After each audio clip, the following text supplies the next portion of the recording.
Easement का concept जो property law का एक अहम हिस्सा है, इंडियन ईजमेंट्स एक्ट 1882 के सेक्शन 4 में बखूबी बताया गया है। यह ईजमेंट को एक ऐसे अधिकार के तौर पर बताता है जो किसी जमीन का मालिक या उस पर कब्जा रखने वाला उस जमीन के फायदे के लिए कुछ करने या करते रहने या किसी और जमीन पर कुछ होने से रोकने या रोकते रहने का अधिकार रखता है जो जमीन उसकी अपनी नहीं है। यह परिभाषा भले ही थोड़ी पेचीदा लगे, लेकिन दो अलग अलग प्रॉपर्टीज के बीच के बुनियादी रिश्ते की नींव रखती है। यह इस बात को समझाती है कि एक प्रॉपर्टी का दूसरी पर एक खास अधिकार हो सकता है, लेकिन यह अधिकार सिर्फ पर्सनल फायदे के लिए नहीं बल्कि पहली प्रॉपर्टी के बेहतर इस्तेमाल और सुविधा के लिए होता है। यह कानूनी ढांचा यह पक्का करता है कि जमीन का इस्तेमाल सही ढंग से हो और प्रॉपर्टीज के बीच का जुड़ाव एक स्ट्रक्चर्ड और सही तरीके से मैनेज हो। इस कानूनी सिद्धांत के दिल में दो अलग अलग प्रॉपर्टीज या टेनेमेंट्स का होना बहुत जरूरी है। जिस प्रॉपर्टी को फायदा मिलता है उसे डोमिनेंट हेरिटेज कहते हैं और उसके मालिक या कब्जा रखने वाले को डोमिनेंट ओनर कहते हैं। इसके उलट जिस प्रॉपर्टी पर यह जिम्मेदारी आती है जिसे इस अधिकार को सहना पड़ता है उसे सर्विएंट हेरिटेज कहते हैं और उसके मालिक या कब्जा रखने वाले को सर्विएंट ओनर कहते हैं।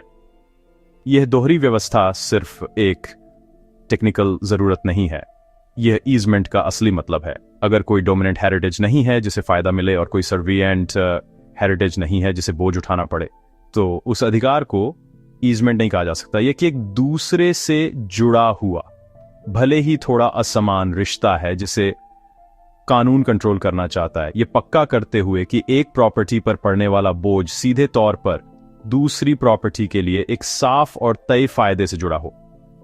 इन दोनों हेरिटेज के बीच का फर्क बहुत अहम है। डोमिनेंट हेरिटेज वो है जिसे फायदा मिलता है, ईजमेंट के होने की वजह ही यही है।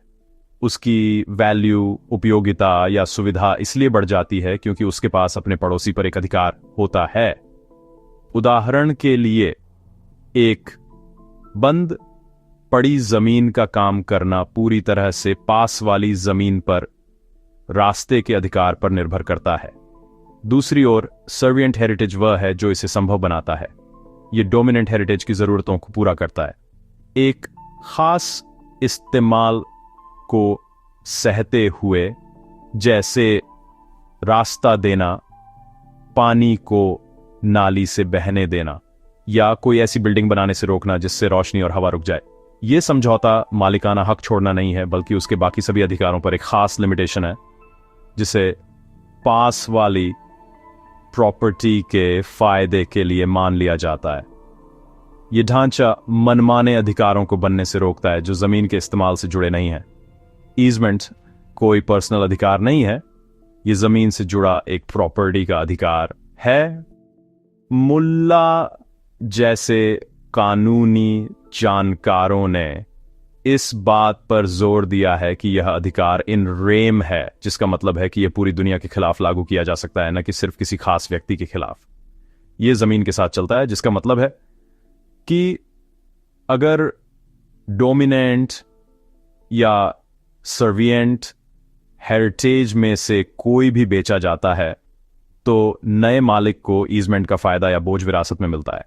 यह प्रॉपर्टी के रिश्तों में स्थिरता और अनुमान लगाने की क्षमता पक्का करता है, जिससे मालिक अपने अधिकारों और जिम्मेदारियों के पूरे दायरे को समझ पाते हैं।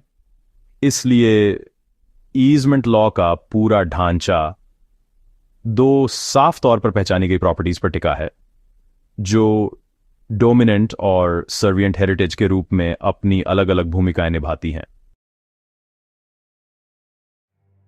वो एक वैलिड ईजमेंट को पहचानने के लिए कई जरूरी चीजें पूरी होनी चाहिए, जिसमें डोमिनेंट और सर्विएंट हेरिटेज दोनों का होना सबसे अहम है।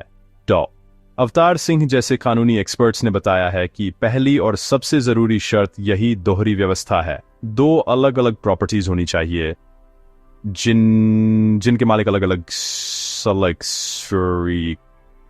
तो दी आती हो। एक व्यक्ति अपनी ही जमीन पर ईजमेंट नहीं रख सकता। इस सिद्धांत को रेसु एनेमनी सर्वेट कहते हैं। अगर डोमिनेंट और सर्विएंट हेरिटेज का मालिक एक ही व्यक्ति बन जाता है तो मालिकाना हक के एक होने से ईजमेंट खत्म हो जाता है। यह इस बात पर जोर देता है कि यह अधिकार प्रॉपर्टीज के अलग होने से पैदा होने वाले किसी झगड़े को सुलझाने या जरूरत को पूरा करने के लिए है, न कि एक ही जुड़ी हुई जमीन के अंदर अधिकार बनाने के लिए। दूसरी जरूरी बात यह है कि ईजमेंट को डोमिनेंट हेरिटेज को फायदा पहुंचाना चाहिए। इसका मतलब है कि अधिकार डोमिनेंट प्रॉपर्टी के सामान्य इस्तेमाल से जुड़ा होना चाहिए और उसे सीधे तौर पर फायदा पहुंचाना चाहिए। यह जुड़ाव कमजोर या जमीन से किसी भी तरह से जुड़ा न होने वाले किसी मकसद के लिए नहीं हो सकता। किसी पड़ोसी के खेत से होकर पब्लिक रोड तक जाने का अधिकार एक क्लासिक उदाहरण है जो डोमिनेंट हेरिटेज को फायदा पहुंचाता है। हालांकि किसी घर के मालिक का पड़ोसी के स्विमिंग पूल का पर्सनल मनोरंजन के लिए इस्तेमाल करने का अधिकार शायद एक पर्सनल लाइसेंस माना जा सकता है, न कि ईजमेंट, क्योंकि यह जरूरी नहीं कि घर के प्रॉपर्टी के तौर पर इस्तेमाल को बेहतर बनाए। आर के सिन्हा का एनालिसिस अक्सर इस बात पर जोर देता है कि अधिकार उस जमीन के फायदे के लिए होना चाहिए जो अधिकार को सीधे डोमिनेंट हेरिटेज की उपयोगिता से जोड़ता है। इसके अलावा ईजमेंट के रूप में दावा किया गया अधिकार अनुदान का विषय बनने में सक्षम होना चाहिए। यह सिद्धांत बताता है कि अधिकार अच्छी तरह से परिभाषित और निश्चित होना चाहिए, अस्पष्ट या अनिश्चित नहीं। एक अच्छी व्यू का अधिकार आमतौर पर ईजमेंट के लिए बहुत अनिश्चित माना जाता है, जबकि एक विशिष्ट परिभाषित छेद के माध्यम से प्रकाश और हवा प्राप्त करने का अधिकार एक अच्छी तरह से मान्यता प्राप्त ईजमेंट है। अधिकार की प्रकृति ऐसी होनी चाहिए कि सर्वेंट मालिक द्वारा डोमिनेंट मालिक को विलेख में सैद्धांतिक रूप से प्रदान किया जा सके। यह आवश्यकता यह सुनिश्चित करती है कि सर्वेंट हेरिटेज पर लगाया गया बोझ स्पष्ट, सीमित और समझा हुआ हो, जिससे सर्वेंट मालिक के संपत्ति अधिकारों पर एक खुला और अनुचित आरोप लगने से रोका जा सके। आखिर में अधिकार का इस्तेमाल डोमिनेंट हेरिटेज के फायदे के लिए किया जाना चाहिए। यही इस पूरे इंतजाम का असली मकसद है। डोमिनेंट मालिक को अधिकार खुद के लिए नहीं दिया जाता, बल्कि अपनी प्रॉपर्टी का बेहतर इस्तेमाल करने के साधन के तौर पर दिया जाता है। चाहे वह रास्ते का अधिकार हो जो पहुंच प्रदान करता है, पानी निकालने का अधिकार हो जो जमीन को रहने लायक बनाता है, या पड़ोसी दीवार से सपोर्ट का अधिकार हो जो बिल्डिंग की स्थिरता सुनिश्चित करता है। ईजमेंट एक व्यावहारिक और जरूरी काम करता है। सर्वेंट मालिक का इस बोझ को सहने का दायित्व तभी जायज है जब यह डोमिनेंट मालिक की जमीन के उचित इस्तेमाल और फायदे के लिए जरूरी हो, जिससे पड़ोसी जमीन मालिकों के अधिकारों के बीच संतुलन बना रहे। डोमिनेंट और सर्विएंट हेरिटेज के कॉन्सेप्ट्स कई वास्तविक दुनिया के परिदृश्यों में सामने आते हैं, खासकर भारतीय संदर्भ में। सबसे आम उदाहरणों में से एक है रास्ते का अधिकार। एक किसान पर विचार करें जिसकी जमीन, जो डोमिनेंट हेरिटेज है, अन्य प्रॉपर्टीज से घिरी हुई है और मुख्य गांव की सड़क तक सीधी पहुंच नहीं है। फसल और उपकरण ले जाने के लिए किसान को पड़ोसी जमीन, जो सर्विएंट हेरिटेज है, से होकर गुजरना पड़ता है। उस पड़ोसी प्लॉट पर प्रवेश और निकास के लिए एक विशिष्ट रास्ते का उपयोग करने का अधिकार एक क्लासिक ईजमेंट है। किसान की जमीन को बहुत फायदा होता है, जिससे वह उपयोग करने योग्य और मूल्यवान हो जाती है, जबकि पड़ोसी की जमीन पर रास्ते की अनुमति देने का बोझ पड़ता है। यह अधिकार जमीन से जुड़ा है, न कि किसान से व्यक्तिगत रूप से, और उस खेत के किसी भी बाद के मालिक को हस्तांतरित हो जाएगा।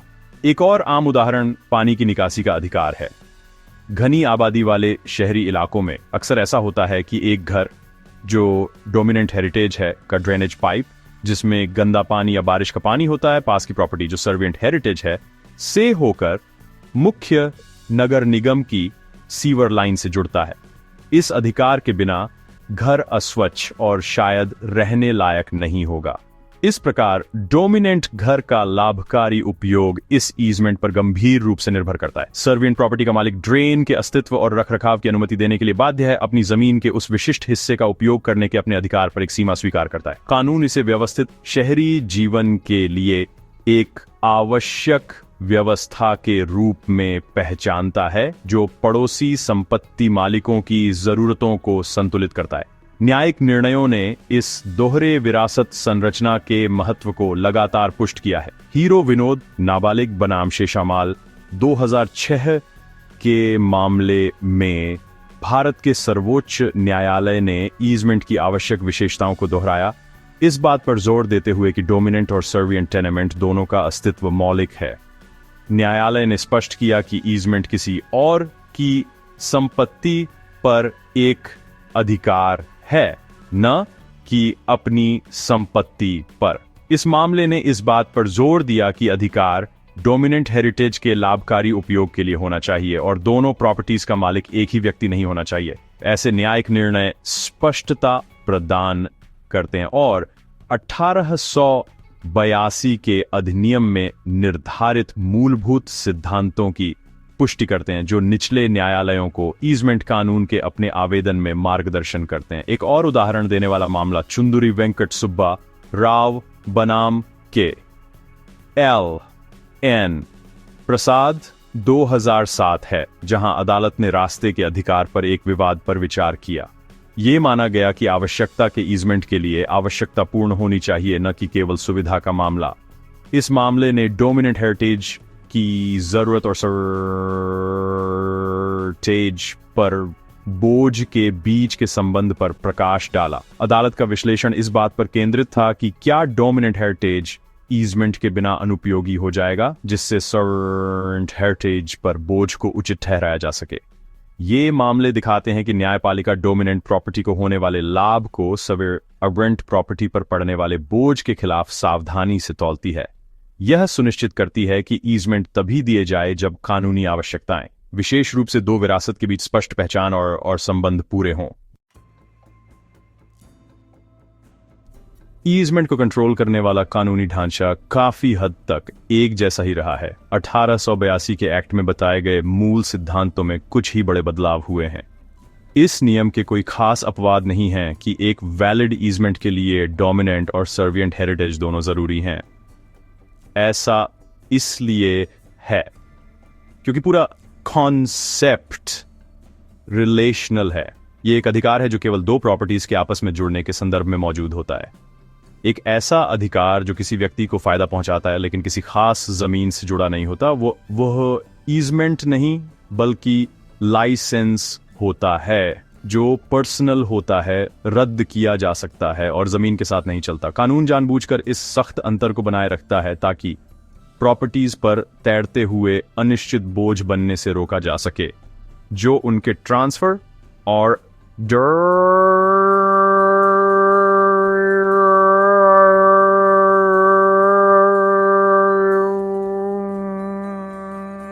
इसलिए दो हेरिटेज की जरूरत ईजमेंट कानून की एक परिवर्तनीय विशेषता है। निष्कर्ष सरल लेकिन गहरा है। ईजमेंट दो प्रॉपर्टीज को जोड़ने वाला एक कानूनी पुल है और एक पुल केवल एक किनारे से मौजूद नहीं हो सकता। डोमिनेंट हेरिटेज मंजिल है और सर्विएंट हेरिटेज वह नींव है जिस पर पुल बना है। एक अधिकार के बिना कोई संबंधित दायित्व नहीं हो सकता, बोझ के बिना कोई फायदा नहीं हो सकता, या सर्विएंट टेनेमेंट के बिना कोई डोमिनेंट टेनेमेंट नहीं हो सकता। यह द्वैत सिर्फ एक कानूनी औपचारिकता नहीं बल्कि कॉन्सेप्ट का तार्किक और व्यावहारिक सार है। यह सुनिश्चित करता है कि जमीन पर अधिकार स्पष्ट रूप से परिभाषित हों, सीधे दूसरे जमीन के टुकड़े के लाभकारी उपयोग से जुड़े हों और जरूरत या सुविधा के संबंध में आधारित हों, जिसे कानून सुरक्षा के योग्य मानता है। यह सहजीवी संबंध ही ईजमेंट कानून को इसकी स्थायी प्रासंगिकता देता है। यह जमीन उपयोग विवादों को सुलझाने और संपत्ति के कुशल उपयोग को बढ़ावा देने के लिए एक तंत्र प्रदान करता है। दायंसा है, खासकर बढ़ती जनसंख्या घनत्व वाले क्षेत्रों में। डोमिनेंट और सर्वेंट हेरिटेज की भूमिकाओं को स्पष्ट रूप से परिभाषित करके कानून एक अनुमानित और स्थिर प्रणाली बनाता है। डोमिनेंट हेरिटेज के मालिकों को अपनी संपत्ति के आनंद के लिए आवश्यक अधिकारों का आश्वासन दिया जाता है, जबकि सर्विएंट हेरिटेज के मालिकों को अपरिभाषित और अत्यधिक थोपने से बचाया जाता है। उनका बोझ डोमिनेंट टेनेमेंट के लाभ के लिए दिए गए विशिष्ट अधिकार तक सीमित है और इससे ज्यादा कुछ नहीं। यह संतुलन पड़ोसियों के बीच सद्भाव बनाए रखने और व्यवस्थित सामुदायिक विकास को बढ़ावा देने के लिए महत्वपूर्ण है। आखिर में अधिष्ठायी स्थल यानी डोमिनेंट हेरिटेज और अनुसेवी स्थल या सर्विएंट हेरिटेज के महत्व को कम करके नहीं आंका जा सकता। वे दो ऐसे स्तंभ हैं जिन पर ईजमेंट कानून का पूरा ढांचा टिका हुआ है। दोनों के बिना संरचना ढह जाती है। कानून मानता है कि प्रॉपर्टी अकेले मौजूद नहीं होती, उसकी कीमत और उपयोगिता अक्सर आसपास की प्रॉपर्टीज के साथ उसके संबंध पर निर्भर करती है। डोमिनेंट और सर्विएंट हेरिटेज की कानूनी संरचना इन महत्वपूर्ण संबंधों को मैनेज करने के लिए एक स्पष्ट, निष्पक्ष और स्थायी ढांचा प्रदान करती है। यह सुनिश्चित करती है कि जमीन मालिकों के अधिकार और दायित्व सामान्य भलाई के लिए संतुलित हों।